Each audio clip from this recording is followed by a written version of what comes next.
Hey guys, Ed here. After a very long time, I'm bringing you the Super Soldier Deku. I know. It has been ages since I last uploaded anything. But as you may assume, work has meddles into my affair once again. And took one of my days off, leaving me with a single day to do everything. I'll just say it. It's a pain in my ass. Damn these new kids that don't want to work and then quitting whenever they want, expecting high dollar without doing anything whatsoever. Yeah. So again, I do apologize, but my videos won't be heavily edited anymore because of it. So all I can do is edit the audio. Probably adding a background music, hopefully uploading more than usual. But with that said, I've left you hanging for way too long. Now, let's get into it. Fearless.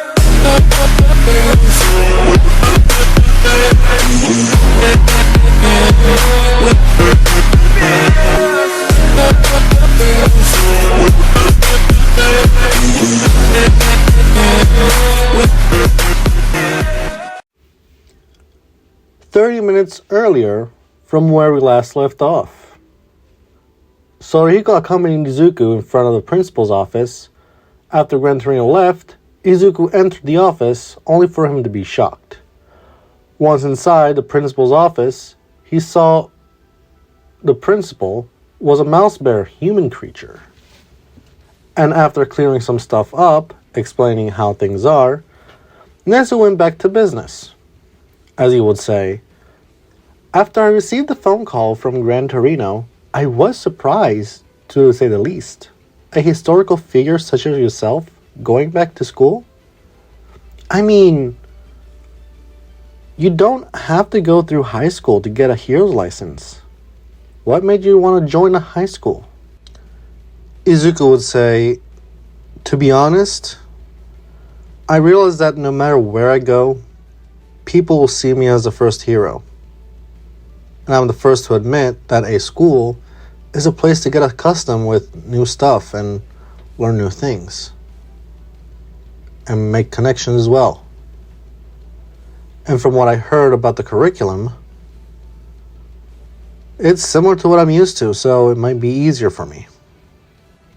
Recovery Girl walking into Nezu's office, she would say, so, you're finally going to ask for help instead of doing it by yourself. Nezu would say, great, you're here.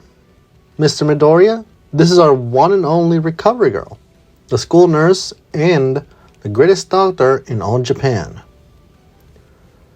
Izuku eyeing her and recognizing her, he would say, kitty nurse?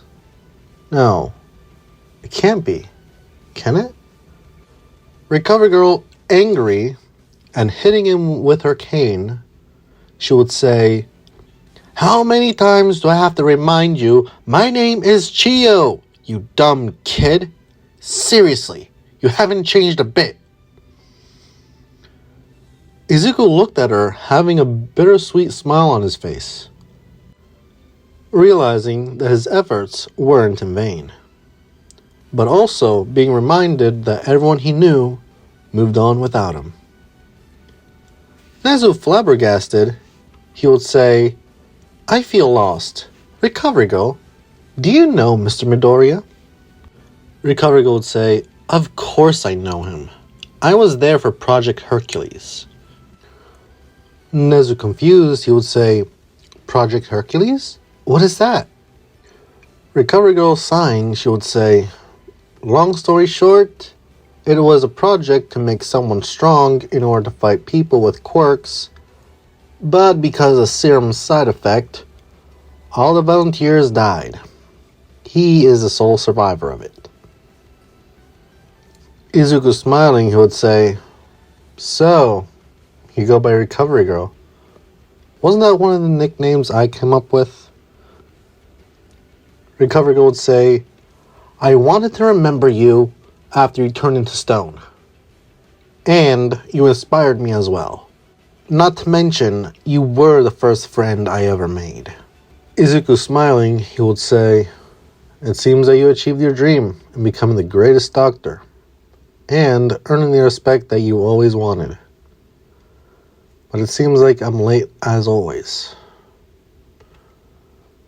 Nezu clearing his throat, he would say, "Although I am curious about your relationship, Mr. Midoriya, could you tell me what you meant with your answer earlier?" Izuku, clearing his throat, he'll say, "Well, my mother, a wise woman, once told me that I have a second chance at life. But this time, I could be more involved instead of watching from the sidelines. So I wanted to give school a second chance. Sometimes we do our best, but other times the best we can do is start over, right?" Nezu would say, "Well then, why don't we call in your teacher so you can meet him?" Nezu pressing the speaker button, he would say, "Mr. Aizawa, please report to the principal's office immediately. I repeat, Mr. Aizawa, please report to the principal's office immediately. Thank you." A few moments later. Aizawa entering the office, he would say, "Did you call for me, sir?" Nezu would say, "Yes, Mr. Aizawa, this is Mr. Midoriya, the first hero." Izuku, interrupting, he would say, "Principal, as long as I'm here in the school, I want to be viewed as a student, not by my title or achievements." Nezu would say, "Very well. Izuku Midoriya, this is Shota Aizawa, aka Eraserhead. From today onwards, he will be your homeroom teacher." Izuku, dubious, he would say, "Are you sure? He looks uninterested and a full-on nightmare of a teacher for students to have, at least in my generation." Nezu would say, "Don't judge a book by its cover. He may look disinterested, but when push comes to shove, he is capable of doing his job." Izuku would say, "All right, I'll look forward to that." Aizawa would say, "If you are done, old man, I'll take you to the classroom." As Izuku and Aizawa left, Nezu looked at Recovery Girl as he would say, "So, Recovery Girl, what is your relationship with Mr. Midoriya?" Recovery Girl would say, "Well, back in the day, my parents were helping Professor Midoriya and Professor Shield. Although I was 11 years old at the time, because of my quirk, I was always with my parents. Not once have I played with kids my age. I was homeschooled and I was always exploited." Nezu would say, "Yes, you've mentioned something along these lines years ago, but I'm curious to know how he survived this Project Hercules." Recovery Girl would say, "I don't know. But what I do know is that he doesn't have a quirk. So it could be that, or it could be luck. Who knows?" Nezu would say, "Got it. So what do you think he's here for?" Recovery Girl looked at Principal Nezu as she would say, "Principal, if you ask me, he's just trying to make friends and reconnect to the world. He has seen his friends die. The sad part is that he's still alive. He outlived everyone he ever cared about. And the ones that are still alive move on without him. How would you feel in his shoes?" Nezu, having a sweat drop, he would say, "I see. I don't have an answer to that because it's hard to imagine being in his shoes. But I noticed that his words sounded like there was more to it." Recovery Girl would say, "Back then, before he went through the experiment, we connected and we talked I told him that I want to be the greatest doctor. He laughed at first, but he smiled at me. And he told me that he'll make it sure that will happen. He started coming up with nicknames and that he'll be there when the time comes. But as you already know, Principal, I've been a doctor for over 40 years. And now I am near the end of my career. Nez would say, understood. So, now that he's back, I think it would be good for him. At least, he gets to see the future he helped create and live in it. Recovery would say, I'm happy that he's back. Now he has a chance to live a normal life. And I, for one, am hoping that he does. He deserves it. But you know what they say. You can take a soldier out of a war, but you can't take the war out of a soldier. Nezu, perplexed, he would say, what do you suggest? Recovery would say, I think he needs a therapist.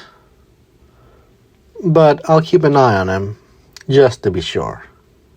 And if I think he needs therapy, I'll step in. Because as you saw, he hides his true emotions. Instead of Hercules, he reminds me of Atlas, the titan that carried the world upon his shoulders. Neza would say, but according to myth, wasn't Atlas punished by the Olympian god Zeus to bear the burden of the world on his shoulder? Why would you say that? Recovery would say, I might as well tell you now and save the trouble later. As that was happening, we cut over to Izuku as he just entered Class 1A, shocking the students as they surround him, starting to ask questions. But he felt uncomfortable with so many mutant types in one place.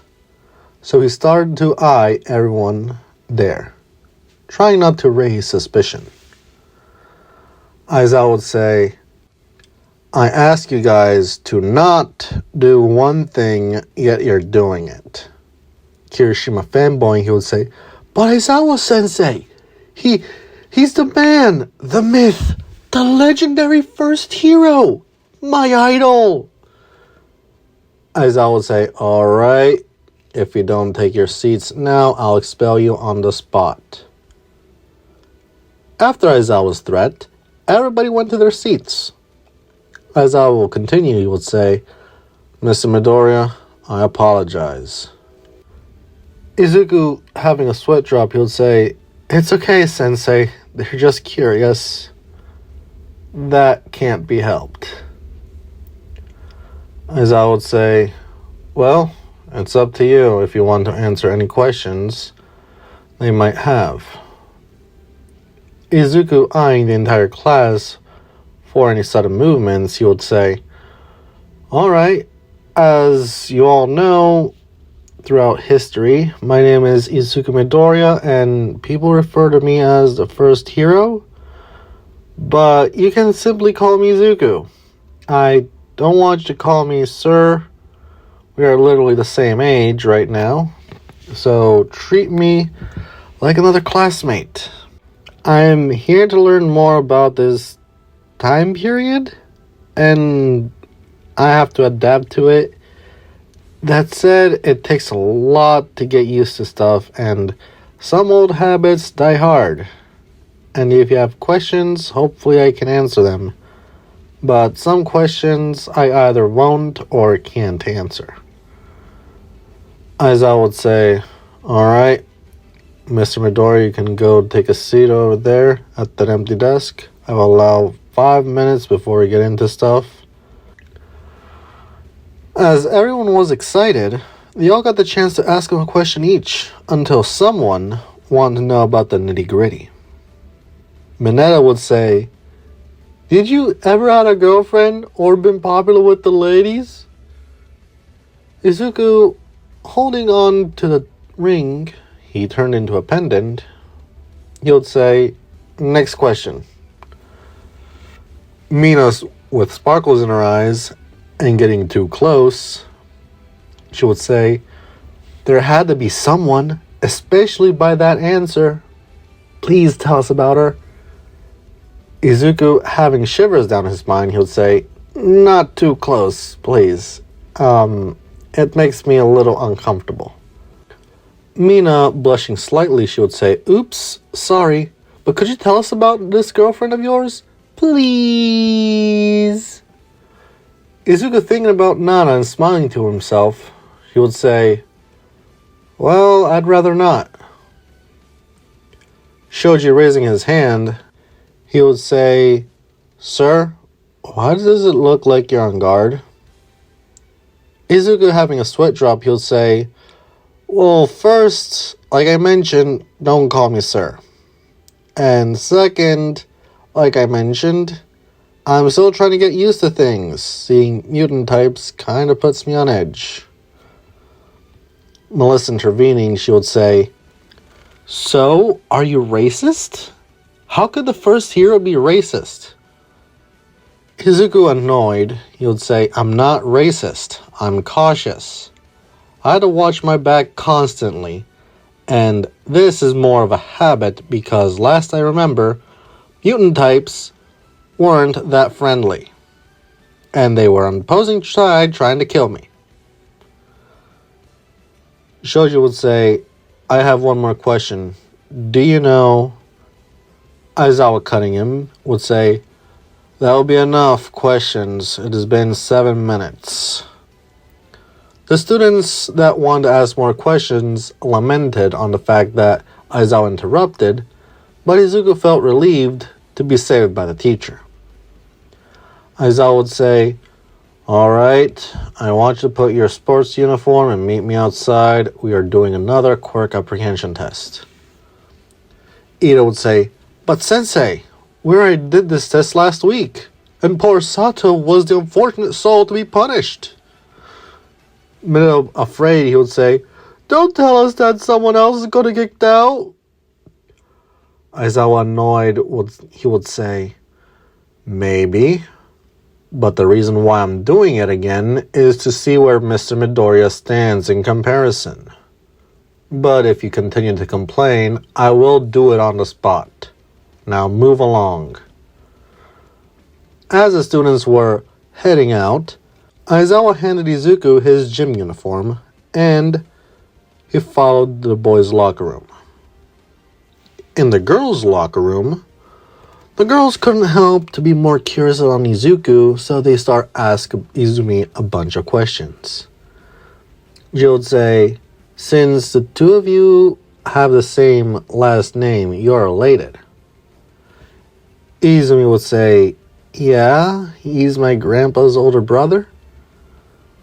Mina would say, "So how awkward is dinner?"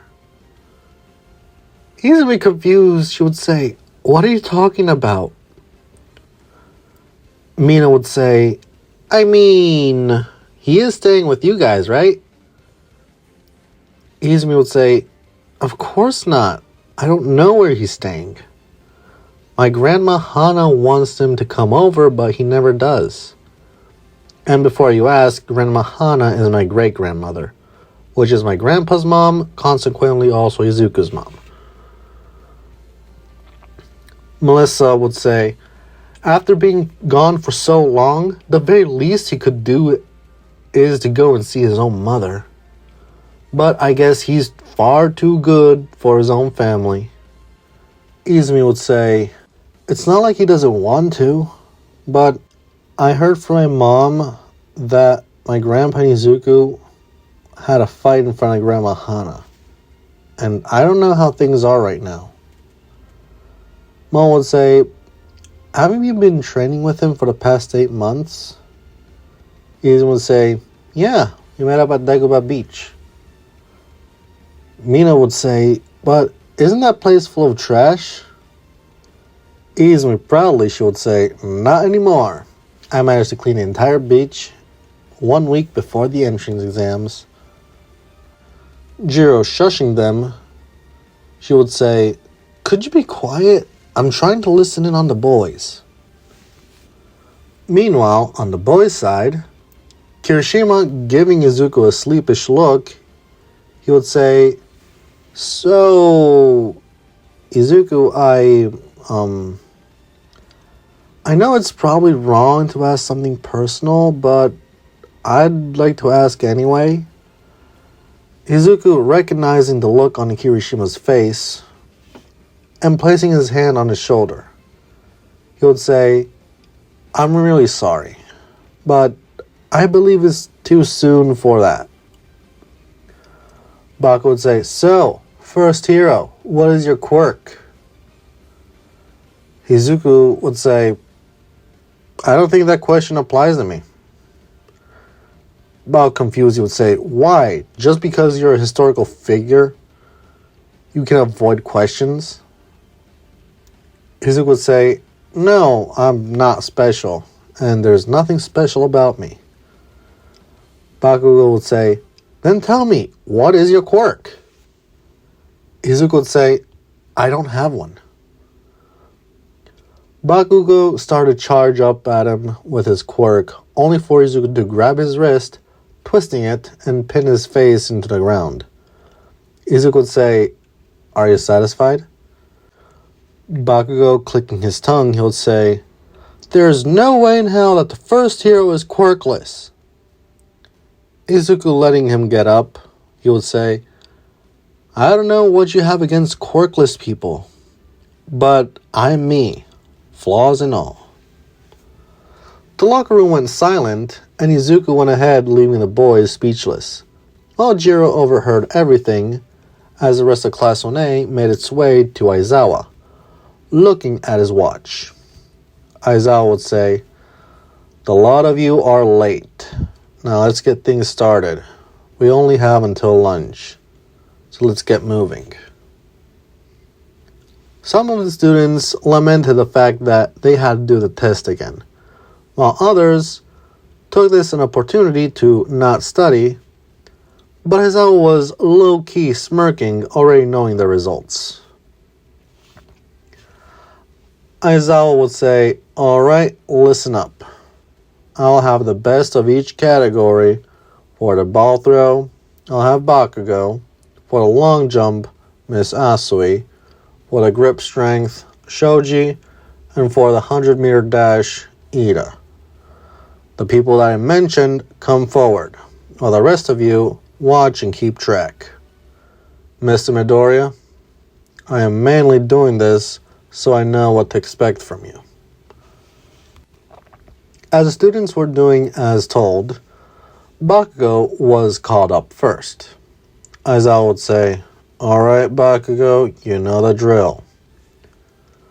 Bakugo smirked, and he threw the ball, and in this case, reaching a score of 703.5 meters. Aizawa would say, "Impressive, a 0.3 meter difference. Mr. Midoriya, I believe it's your turn." Izuku entered the circle as he looked at Aizawa, and Aizawa say, "Now throw the ball as far as you can by using your quirk. Anything goes as long as you're in the circle." Izuku threw the ball, and when it landed, it reached 1008.9 meters. Aizawa, impressed, would say, "Why don't you look at that?" Moving on, Izuku passed Tsuyu's score, Shoji's score, and Ida's score, causing Aizawa to be impressed and shocking all of the students. Aizawa would say, "Very well. As a lot of you have seen, your scores have been beaten, even though the last one was by a few seconds. You should try to improve yourselves, but I'm going to leave it at that. Now get changed, have lunch, because hearing class will be up next. To be continued." That's it for today's video. If you enjoyed, leave a like, comment down below. If you're new to the channel, consider subscribing for more. Turn on the bell notification to be updated so you never miss a video. That said, peace out.